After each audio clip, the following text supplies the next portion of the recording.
ओम शांति। आज 7 सितंबर 2022 के साकार मधुर महावाक्य है। आज की मधुर मुरली में बाबा बच्चों से बहुत मीठी रूहान कर रहे हैं। कुछ गुह्य बातें सुना रहे हैं और कुछ रमणीक बातें सुना रहे हैं। जब आप किसी को कहते हो कि हम ब्राह्मण स्वदर्शन चक्रधारी हैं, त्रिनेत्री त्रिकालदर्शी हैं, शंख ध्वनि करने वाले हैं, तो मनुष्य कंफ्यूज हो जाते हैं। वास्तव में ये अलंकार आप ब्राह्मणों के हैं। आप ज्ञान की शंख ध्वनि करते हो तब मनुष्य से देवता बन जाते हो।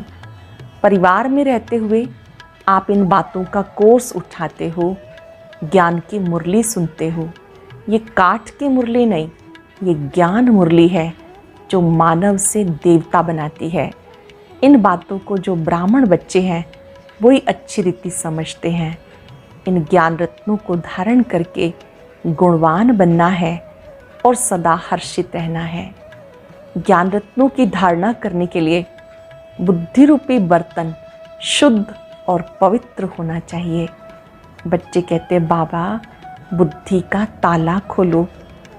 बाबा ने कहा, मुझे याद करो, पढ़ाई पढ़ो, बुद्धि का ताला खुलता जाएगा। कहते, शेरनी का दूध सोने के बर्तन में निकाला जाता है।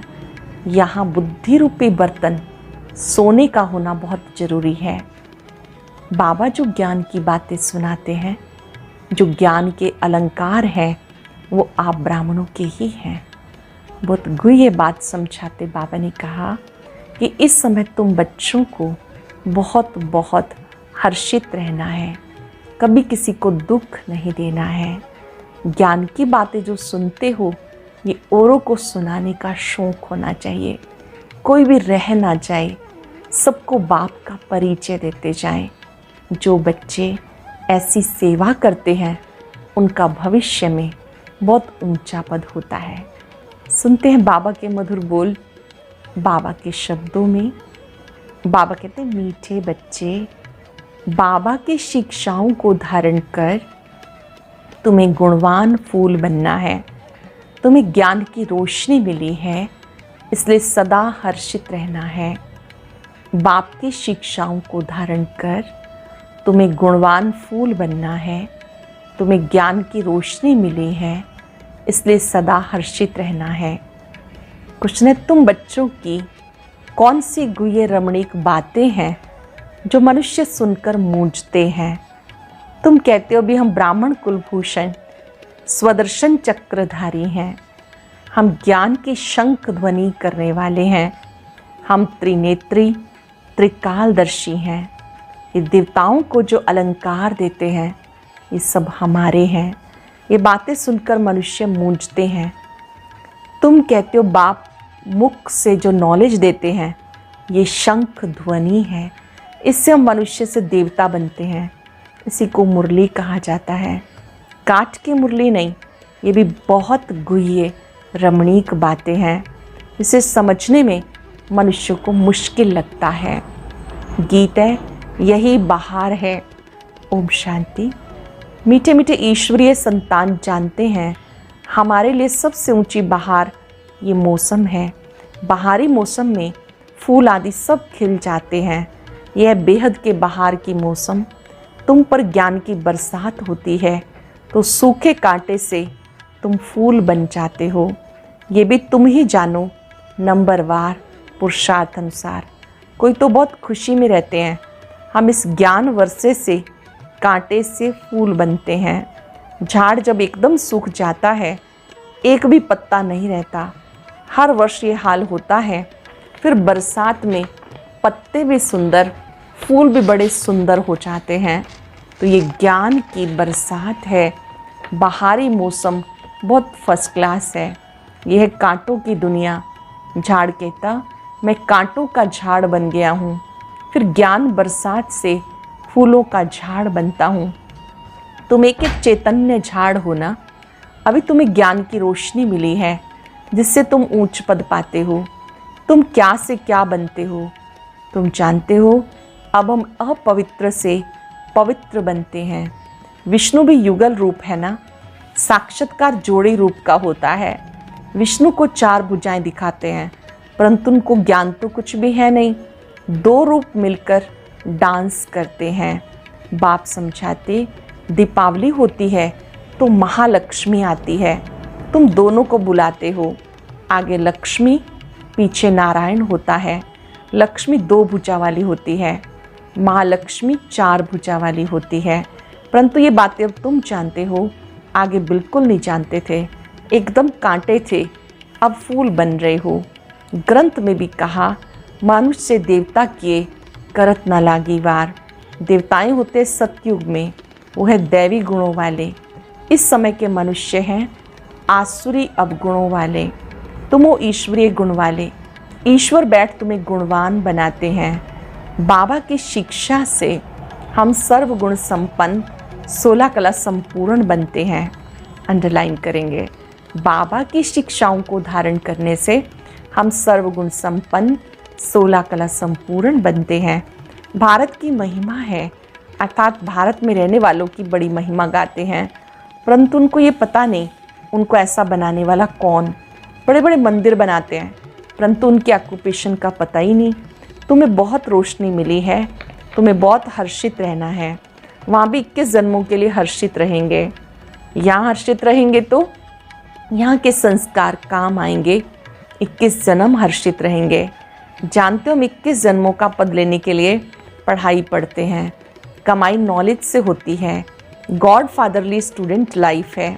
सूर्यवंशी घराने के मालिक बनते हैं, गोया स्वर्ग के मालिक बनते हैं। पावन दुनिया में भी सब एक जैसा पद तो नहीं लेते। सिर्फ एक लक्ष्मी नारायण तो राज्य नहीं करते ना, ये भी किसी को पता नहीं। सिर्फ डायनेस्टी होगी और राजाई भी होगी। सूर्यवंशी चंद्रवंशी थे। बाबा ने नई दुनिया स्थापन की थी। दुनिया वालों की बुद्धि में तो अंधियारा है, तुम्हारे पास रोशनी है। पतित दुनिया पावन दुनिया है। पावन दुनिया में नंबरवार मर्तबे हैं, प्रजा में भी होंगे। वहाँ तो सबको सुख ही सुख है। हर एक की अपनी अपनी राजाई जमींदारी आदि होती है।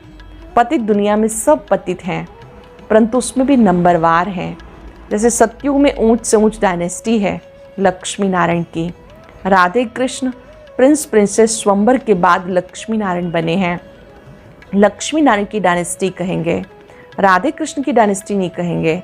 राजाओं का नाम लिया जाता, थोड़ी सी बात कोई नहीं जानते। तुम सब जानते हो, सो भी नंबरवार। राजधानी में तो नंबरवार होते हैं, कहाँ सूर्यवंशी राजाई, फिर प्रजा में भी चंडाल आदि जाकर बनते हैं। पतित दुनिया में भी नंबरवार होते हैं। अब बाबा तुम्हें कर्म, अकर्म और विकर्म की गति समझा रहे हैं। बाबा स्वयं कर्म, अकर्म, विकर्म की गति समझा रहे हैं। बाबा कहते बच्चे श्रीमत पर चलो। बहुत बच्चे हैं जिनको बाबा ने कभी देखा भी नहीं, आपस में बहुत अच्छी सर्विस कर रहे हैं। बाप का परिचय देते रहते हैं। सिवाय ब्राह्मणी मुकर्रर किए बिना ऐसे सेंटर चला रहे हैं। सम्मुख मिले भी नहीं, फिर भी सर्विस कर आप समान बना रहे हैं। सम्मुख रहने वाले इतनी सर्विस नहीं करते। रूहानी यात्रा सिखानी है, तुम हो रूहानी पंडे, तुम भी रास्ता बताते हो। हे आत्माएं, बाप को याद करो। कहते हे आत्माएं, आत्मा परमात्मा अलग रहे बहुकाल। ये भी हिसाब है ना, बहुत काल सिद्ध करके बताते हो। तुम ही सबसे जास्ती बहुत काल से बिछड़े हो। सूर्यवंशी चंद्रवंशी घराने के थे, फिर पुनर्जन्म के चक्र में आते 84 जन्म लगे। सो भी सबके 84 जन्म नहीं हो सकते। इस ज्ञान के रिमझिम में तुम बच्चे रहते हो। यह है तुम्हारी स्टूडेंट लाइफ। अब आप ज्ञान के रिमझिम में रहते हो, ये स्टूडेंट लाइफ है। कोई ग्रस्त व्यवहार संभालते हुए फिर दूसरा कोर्स भी उठाते। यहाँ तो सिर्फ पवित्रता की बात है। बाप और वर्षे को याद करना है और पढ़ना भी है। पवित्र जरूर बनना है। कहते शेरनी का दूध सोने के बर्तन में ठहर सकता है। बाप भी कहते पवित्रता के बिना धारणा नहीं हो सकती। इसलिए बाबा कहते इस काम महाशत्रु को जीतो, तुम पवित्र बनो, मेरे को पहचानो, तब मैं बुद्धि का ताला खोलूं। बाबा को पहचानो तो बुद्धि का ताला खोलूं। जब तक पवित्र ब्राह्मण कुलभूषण नहीं बनेंगे तो धारणा भी नहीं होगी। तुम ब्राह्मण कुलभूषण स्वदर्शन चक्रधारी हो और कोई समझ ना सके। मनुष्य समझते हैं स्वदर्शन चक्र तो देवताओं को है। ये फिर कौन निकले जो कहते हैं हम ब्राह्मण कुलभूषण स्वदर्शन चक्रधारी हैं। इन बातों को तुम बच्चे समझते हो, ये बड़ी गुह्य बातें हैं। नॉलेज की शंख ध्वनि तुम करते हो, देवताएं तो नहीं करते। वो तो शिव बाबा की शंख ध्वनि सुनकर देवता बनते हैं। देवी देवताएं बाबा की शंख ध्वनि सुनकर, ज्ञान सुनकर फिर देवता बनते हैं। शिव बाबा तो नॉलेजफुल है, परंतु उनको शंख कैसे देंगे? नॉलेज तो जरूर किसी के मुख से देंगे, उनको ही मुरली कहा जाता। बाकी कोई कांच की मुरली नहीं, बरोबर ज्ञान की मुरली बज रही है। मनुष्य तो समझते ये पूजा भक्ति आदि परंपरा से चली आती, परंतु परंपरा से कोई चीज़ चल ना सके। कहते रक्षाबंधन आदि परंपरा से चले आते। अच्छा, परंपरा से कब से ये तो बताओ। क्या परमात्मा ने पतित दुनिया रची, तब उनको पतित पावन क्यों कहते हो? पढ़ाई की बातें रोज बुद्धि में आनी चाहिए। मुख खोलने की प्रैक्टिस करनी चाहिए। मुख खोलने की प्रैक्टिस करनी चाहिए। तुम तो बहुतों को समझा सकते हो, अपनी उन्नति के लिए प्रबंध रचना है। जैसे बाबा सबको रास्ता बताते हैं, हमें फिर औरों को रास्ता बताना है, तभी तो बाबा से वर्षा पाएंगे। बाकी धम चक्र मचाने से वर्षा पा नहीं सकेंगे। बाबा को तो रहम आता है, कितना समझाते परंतु तकदीर में नहीं। कितने रत्न मिलते, रत्नों का भी विस्तार बहुत होता है, रत्नों में भी फर्क बहुत होता है। कोई की कीमत लाख रुपया, कोई की 1 रुपया। ये भी अविनाशी ज्ञान रत्न है, जो धारण कर और कराते हैं कितना ऊंच पद पाते हैं। जो ज्ञान रत्नों की धारणा करते और कराते हैं कितना ऊंच पद पाते। बच्चों के मुख से सदैव रत्न निकलने चाहिए। बुद्धि समझती है, परंतु मुख से नहीं बोलेंगे तो उसकी वैल्यू क्या होगी? जो मेहनत करेंगे, आप समान बनाएंगे तो फल बहुत मिलेगा। ये सर्विस करना और सिखाना भी कम सर्विस है क्या? तुम्हारी बुद्धि में अब रोशनी आ गई। सबसे बड़ा साहूकार कौन? तो 10-12 नाम ले लेते हैं। तुम भी जानते हो इस ड्रामा में मुख्य कौन कौन है। परम पिता परमात्मा Shiva creator, director, principal actor है, ऊंच ते ऊंच है शिव बाबा। फिर है सूक्ष्म वतनवासी ब्रह्मा विष्णु शंकर। ये बातें तुम जानते हो। लाखों वर्ष कल्प की आयु नहीं है, कल्प की आयु 5-4 वर्ष है। मनुष्य मात्र कितने घोर अंधियारे में है। तुम अब अज्ञान अंधेरे से निकल कितनी रोशनी में आ गए हो। अज्ञान अंधेरे से निकल अब आप रोशनी में आ गए हो। कोई तो रोशनी में आए हैं, कोई फिर अंधियारे में पड़े हैं। इसमें सारी बुद्धि की बात। कोई तो विशाल बुद्धि झट समझ जाते। आत्मा तो है ही स्टार मिसल, भ्रिकुटी के बीच में बड़ी चीज़ तो ठहर भी ना सके। जरूर ऐसी चीज़ है जो नाकों से देखने में नहीं आती, बड़ी चीज़ों तो दिखाई दे। आत्मा तो बहुत सूक्ष्म है, बिंदी मिसल है। ये गुह्य ते गुह्य बातें। शुरू में अखंड ज्योति तत्व कहते थे, शुरू में स्टार कहे तो समझ ना सके। सारी नॉलेज एक ही दिन में थोड़ा ही दे देंगे। दिन प्रतिदिन गुह्य बातें बाबा सुनाते हैं। ज्ञान सागर से अथाह धन मिलता है। जब तक जीना है ज्ञान अमृत पीते रहना है, पानी की बात नहीं। जब तक जीना है ज्ञान अमृत पीते रहना है, पानी की बात नहीं। ज्ञान सागर से ज्ञान गंगाएं निकलती हैं, वो तो पानी का सागर है। कहते गंगा अनादि है, ये स्नान आदि चला आता है। तुम देखते थे बच्चियां ध्यान में जाती थी, गंगा यमुना नदी में जाकर रास विलास करती थी। यहाँ तो डर लगता है कि डूब ना जाएं। वहाँ तो डूबने की कोई बात ही नहीं। सत्युग में ऐसा कभी कुछ होता ही नहीं। वहाँ पर बाबा ने कहा ऐसे डूब जाने वाली तो कोई बात ही नहीं, कभी एक्सीडेंट हो नहीं सकता। तो यही बहार है जबकि तुम कौड़ी से हीरा, पतित से पावन बनते हो। पावन दुनिया बनेगी तो जरूर पतित दुनिया का विनाश होगा। महाभारत में तो पूरा दिखाया नहीं, दिखाते पांडव पहाड़ों पर जाकर गल मरे, साथ में कुत्ता ले गए। क्या पांडव कुत्ते को भी पालते हैं क्या? तुम तो कुत्ता पालते नहीं हो। कुत्ते का मान कितना रखा। बहुत लोग कुत्ता पालते हैं। बाबा तुम बच्चों को समझाते, तुम बच्चों को बहुत हर्षित रहना है। तुम्हारे पर नित्य ज्ञान की वर्षा हो रही है। जानते हो बाबा कैसे आते हैं? ज्ञान वर्षा करते हैं और भारत में ही आते हैं। इसलिए भारत की बड़ी महिमा है। भारत ही अविनाशी खंड है, अविनाशी बाप का बर्थ प्लेस है, अविनाशी बाप का जन्म स्थान है। तो शिव बाबा सभी को पावन बनाने वाला है और कोई जानते नहीं। वो तो कह देते परमात्मा नाम रूप से न्यारा है, सर्वव्यापी है। कितनी बातें बता दी। बाबा कहते मैं आता हूँ, मुझे ब्राह्मण जरूर रचने हैं। कहते हैं ब्रह्मा की औलाद हैं, तभी तो ब्राह्मण कहलाते हैं। परंतु ये बातें भूल गए। शिव बाबा ने क्या आके किया, कैसे ब्रह्मा मुख वंशावली बनाया, तुम अब जानते हो। शिव बाबा आए हैं, वो है रच्यता। ज़रूर नई दुनिया रची होगी, किसी को पता नहीं। न जानने के कारण गालियाँ देते रहते। इसलिए बाबा कहते यदा यदा ही धर्म से। ये किसने कहा? श्री कृष्ण ने तो नहीं कहा। श्री कृष्ण की आत्मा को तो मालूम पड़ा कि हम 84 जन्म लेते हैं। तुम जो पहले पास वो ट्रांसफ़र होते हो, वही पहले जन्म लेते हैं। तुम्हारी बुद्धि में कितनी रोशनी है। ऑपरेशन करते हैं तो एक आंख निकाल दूसरी डाल देते हैं, जिससे रोशनी आ जाती है। कोई का डिफेक्ट रह भी जाता। तुम आत्माओं के ज्ञान चक्षु खत्म हो गए हैं, वो देने के लिए अब बाबा आए हैं। ज्ञान चक्षु देने के लिए बाबा आए हैं। तुम्हारे ज्ञान चक्षु खुल रहे हैं। तीसरा नेत्र ज्ञान का है, जो अब तीसरा नेत्र फिर देवताओं को दे दिया। अलंकार चक्र आदि विष्णु को दे दिए। वास्तव में तीसरा नेत्र तुम ब्राह्मणों का है। जो ज्ञान का नेत्र है वो तीसरा नेत्र है, जो तुम ब्राह्मणों का है। तुम ही सर्वोत्तम ब्राह्मण कुल भूषण हो। दैवी कुल और आसुरी कुल है। वर्ण कहो, कुल कहो, बात एक ही है, ज्ञान एक ही है। कितनी अच्छी बातें हैं जो कोई भी शास्त्रों में नहीं है।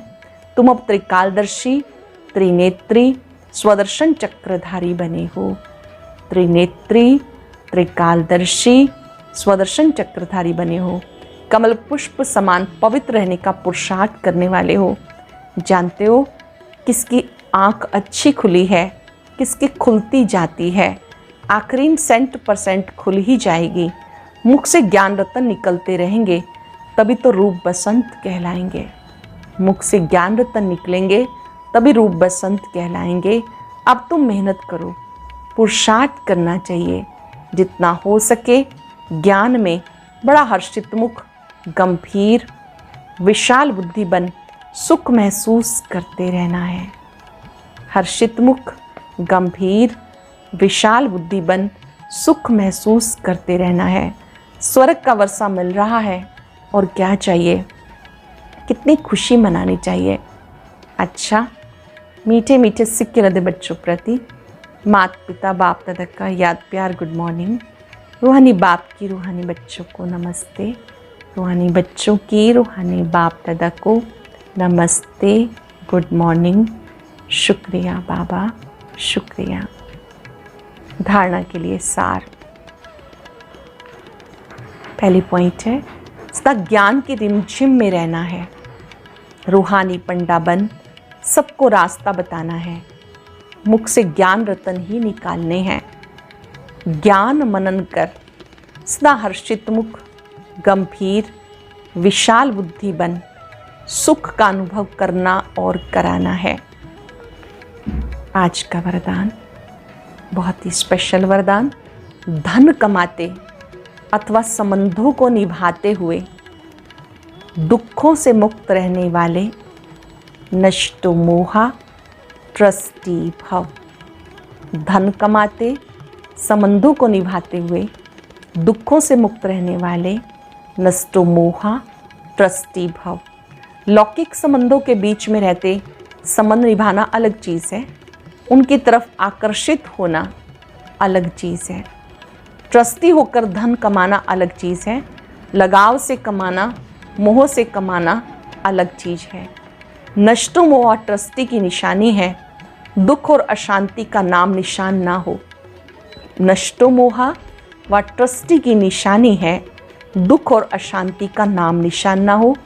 कभी कमाने में धन नीचे ऊपर हो जाए, संबंध निभाने में कोई बीमार हो जाए तो भी दुख की लहर ना आए, सदा बेफिक्र बादशाह। हमेशा कौन सी स्थिति में रहना है? बेफिक्र बादशाह। स्लोगन है, रहमदिल उसे कहा जाता है जो निर्बल को हिम्मत और बल देता रहे। रहमदिल उसे कहते हैं जो निर्बल को बल हिम्मत देता रहे। आज याद रखेंगे, मैं नष्टो मोहा ट्रस्टी आत्मा हूँ।